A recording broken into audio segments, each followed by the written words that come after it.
Les œuvres littéraires ne font pas toujours l'unanimité, c'est bien connu. Mais Salman Rushdie ne s'attendait sûrement pas à se retrouver de l'autre verset de la montagne après la publication de son roman.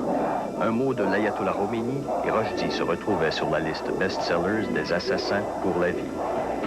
Le dernier soldat revenait chez lui, laissant 15 000 de ses compagnons morts en terre afghane, alors que l'URSS mettait fin à un cauchemar de 9 ans.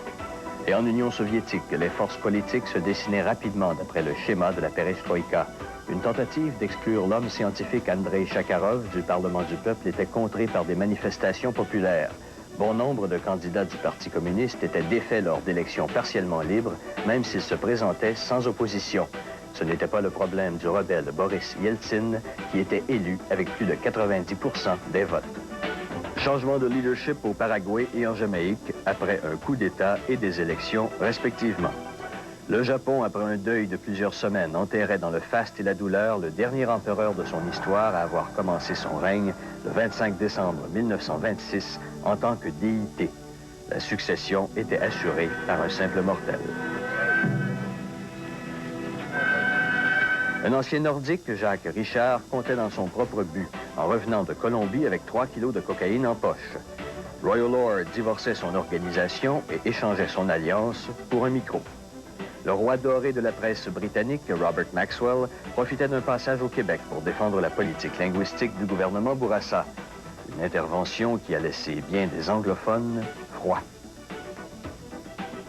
Les Américains avaient les mêmes problèmes en ce milieu d'hiver avec un gel imprévu qui chassait les baigneurs des plages et créait une nouvelle marque d'orange, Ice Kiss. Quant aux fruits chiliens, c'est une infime goutte de poison découverte dans un raisin à Philadelphie qui les bannit des étagères canadiennes pendant 4 jours. Mais le froid fut pointé du doigt à la suite de l'écrasement à Dryden, en Ontario, d'un appareil 2 moteurs qui tua 23 des 79 passagers. Les survivants déclarèrent avoir vu de la glace sur les ailes avant le décollage, ce qui fut confirmé en fin d'année à la suite d'une longue enquête. Union Carbide acceptait de payer 470 millions de dollars de dédommagement au gouvernement indien à la suite de la fuite de gaz meurtrière de Bhopal en 1984. Faible consolation pour les 3300 morts et autres milliers de personnes rendues aveugles et handicapées pour la vie par cette tragédie d'incompétence. Le géant pétrolier Exxon ne connaît pas encore, lui, la note qu'il devra débourser pour le pire déversement de pétrole en Amérique du Nord.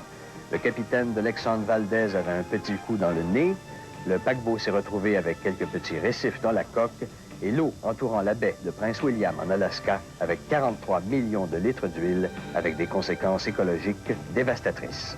Le nettoyage durera toute l'année et Exxon aura réussi à salir son image pour longtemps.